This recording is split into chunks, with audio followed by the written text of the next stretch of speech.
बिस्मिल्लाहिर्रहमानिर्रहीम अस्सलाम वालेकुम। आज हम बना रहे हैं स्पेशल बीफ कढ़ाई। बहुत ही अमेजिंग, बहुत ज़बरदस्त रेसिपी है और बहुत ही आसान है। तो इसको आप लोगों ने ज़रूर ट्राई करना है। रेसिपी स्टार्ट करते हैं। सबसे पहले हम कुकिंग ऑयल लेंगे। ये 1 कप कुकिंग ऑयल है। 1 कप से थोड़ा सा कम आप यूज़ कीजिएगा, क्योंकि कुर्बानी के गोश्त में वैसे ही थोड़ा सा चर्बी होती है, वो ऑयली होता है। इसमें खड़े मसाले ऐड करेंगे। ज़ीरा है, गोल लाल मिर्च है, बड़ी इलायची है और दालचीनी है और करी पत्ता है। इसको हम लोगों ने हल्के गरम ऑयल में ऐड करना है और इसको हल्का सा फ्राई करना है। इसको बहुत ज़्यादा भी नहीं पकाना, फिर ये जल जाएगा। तो इसको हमने हल्का सा रोस्ट कर लेना है। तकरीबन 30 सेकंड के लिए इसको रोस्ट करेंगे। फिर इसके अंदर हम लोग बीफ ऐड कर देंगे। बीफ को आप लोगों ने अच्छी तरह से धो के थोड़ी देर के लिए रखना है, ताकि पानी ड्राई हो जाए और इसमें हल्की सी चर्बी होनी चाहिए। बिल्कुल आप लोगों ने चर्बी के बगैर यूज़ नहीं करना, उससे टेस्ट इतना अच्छा नहीं आता, इसलिए आप लोगों ने हल्का सा फैट भी साथ लेना है।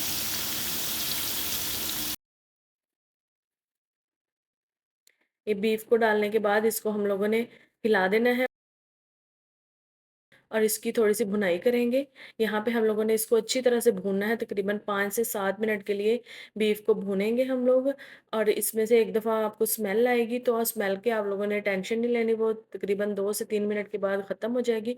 यहाँ पे इसमें 1 टेबलस्पून नमक डाल देंगे और 1 टेबलस्पून जिंजर गार्लिक का पेस्ट। इन दोनों चीज़ों को डालने के बाद इसको हम फिर से एक दफ़ा पकाएँगे और इसको हमने फिर से 3-4 मिनट की इसकी भुनाई करनी है अच्छे तरीके से। ये देखें जी, बीफ का कलर चेंज हो चुका है और यहाँ पे इसमें से स्मेल भी आनी बंद हो चुकी है। अदरक लहसुन का जो पेस्ट डाला था उसकी भी स्मेल बिल्कुल ख़त्म हो जाएगी। तो यहाँ पे अब हम लोग इसमें ऐड करेंगे प्याज़। ये 1 प्याज़ लिया है मैंने। प्याज़ आप लोगों ने बहुत ज़्यादा नहीं ऐड करने, सिर्फ़ 1 प्याज़ है। अगर आप लोग थोड़ी-सी ज़्यादा ग्रेवी चाहते हैं तो आप लोग 1 और आधा प्याज़ ऐड कर सकते हैं। ये 3 बड़े साइज़ के टमाटर हैं। इसको आप लोगों ने इस तरह स्लाइस में काट लेना है। आपको पेस्ट बनाने की ज़रूरत नहीं है, क्योंकि बहुत अच्छे तरीके से गल जाएँगे इस तरह से भी। इसमें सब्ज़ मिर्चों का पेस्ट ऐड करेंगे, तकरीबन 6 से 7 सब्ज़ मिर्चों का पेस्ट है। यह सुरख मिर्च का पाउडर है, ये हाफ़ टेबल स्पून है। नमक हम लोग पहले डाल चुके हैं। ये हल्दी है 1 टीस्पून। अब इसमें ज़्यादा मसाले नहीं जाएँगे, सिर्फ़ यही चीज़ें जाएँगी। और ये पानी जो आप लोगों ने डालना है, ये हमने गर्म पानी डालना है। ये है 3 कप। आप लोगों ने ठंडा पानी ऐड नहीं करना। अगर आप लोग प्रेशर कुकर लगाएँगे तो 2 कप भी काफ़ी है, लेकिन अगर हम वैसे पकाएँगे तो आप लोगों ने थोड़ा-सा ज़्यादा पानी ऐड करना है। इसको अगर आप प्रेशर कुकर में पकाएँगे तो आपने इसको 15 मिनट के लिए गलाना है। वैसे आप लोग इसको स्लो फ्लेम पे रख दें, खुला पानी डाल के, जब तक ये गलेगा। तो फिर आप लोग बोटी को चेक कर सकते हैं। इसको एक दफ़ा अच्छी तरह से मिक्स कर देंगे और इसको हम लोग हल्की आग पे पकने के लिए रख देंगे। पानी आप लोगों ने ठंडा बिल्कुल नहीं डालना, क्योंकि अगर आप लोग ठंडा पानी डालेंगे गरम गोश्त के ऊपर तो गोश्त एकदम से सख्त हो जाएगा और इसको गलने में बहुत ज़्यादा टाइम लगेगा। अब इसको हम कवर करते हैं और इसको स्लो कुक करते हैं। ये तकरीबन 50 मिनट से लेके 1 घंटा तक लेगा। ये देखें जी, पानी हमारा काफ़ी ड्राई हो चुका है, गोश्त भी हमारा गल चुका है, लेकिन फिर भी इसके अंदर थोड़ा-सा पानी है। यहाँ पे हम लोग फ्लेम को तेज़ करके पानी को खुश्क करेंगे और ये जो इसके अंदर मसाला है, इसको भी हम चम्मच के साथ थोड़ा-सा मैश करेंगे। और जो हम लोगों ने इसमें खड़े मसाले ऐड किए थे, उसको आप लोग निकाल सकते हैं यहाँ पे। जो भी आपको नज़र आए, बड़ी इलायची या कड़ी पत्ता वगैरह, उसको आप निकाल दें।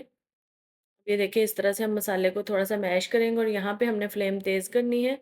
ये देखिए, पानी ऑयल सेपरेट होना शुरू हो चुका है। ऑयल हम लोग पहले डाल चुके हैं और इसकी भुनाई भी पहले बहुत अच्छे तरीके से हो चुकी है। इसकी अब आपको ज़्यादा भुनाई करने की भी ज़रूरत नहीं है। अभी देखें जी, तकरीबन 10 मिनट के बाद ऑयल कुछ इस तरह से सेपरेट होना शुरू हो चुका है। यहाँ पे इसमें हम डालेंगे ज़ीरा पाउडर हाफ़ टेबल स्पून और गरम मसाला पाउडर हाफ़ टेबल स्पून। वो आप लोगों ने इस स्टेज पे डालना है। यहाँ पे बहुत अच्छी, बहुत ज़बरदस्त किस्म की खुशबू आएगी। ये क्वांटिटीज़ आप लोग अपने गोश्त के हिसाब से, जितना आप बना रहे हैं, इसको ज़्यादा या कम कर सकते हैं। यहाँ पे इसको हमने मसाले डाल के सिर्फ 2 से 3 मिनट के लिए भूनना है। ये देखिए, बहुत अच्छा सा बन चुका है। अब यहाँ पे हम फ्लेम बंद कर देंगे। ये बिगिनर्स के लिए बहुत अच्छी सी टिप है कि जब भी आप लोगों ने दही ऐड करना हो तो आपने आग को बंद कर देना है। ये मैं आधा कप दही का ले रही हूँ। 1 किलो के हिसाब से आधा दही बिल्कुल परफेक्ट है। आप लोग ज़्यादा भी दही नहीं डालिएगा तो ज़्यादा खट्टा हो जाएगा। तो आप लोगों ने इसमें 5 टेबल स्पून या फिर आधा कप दही का डाल देना है। यहाँ पे इसको एक दफ़ा हम अच्छी तरह से मिक्स कर लेंगे, फिर हम इसके नीचे हल्की-सी फ्लेम चलाएँगे। अगर आप लोग फ्लेम जलते हुए इसके ऊपर दही डालेंगे, तो फिर वो उसका दाना-सा बन जाएगा। अगर आप लोगों को दानेदार कोरमा बनाना है बीफ का या मटन का, तो फिर आप लोग आग जलती हो जब, तो तभी आप लोग इसमें दही ऐड कर सकते हैं। अब हम इसको अच्छी तरह से मिक्स करेंगे और यहाँ पे मैंने फ्लेम ऑन कर दी है। दही डालने के बाद हमने इसको बहुत ज़्यादा नहीं पकाना, सिर्फ़ इसको 7-8 मिनट के लिए पकाएँगे, तो 7-8 मिनट के लिए पकाएँगे तो ऑयल सेपरेट हो जाएगा, फिर हम इसको गार्निश करके सर्व कर देंगे।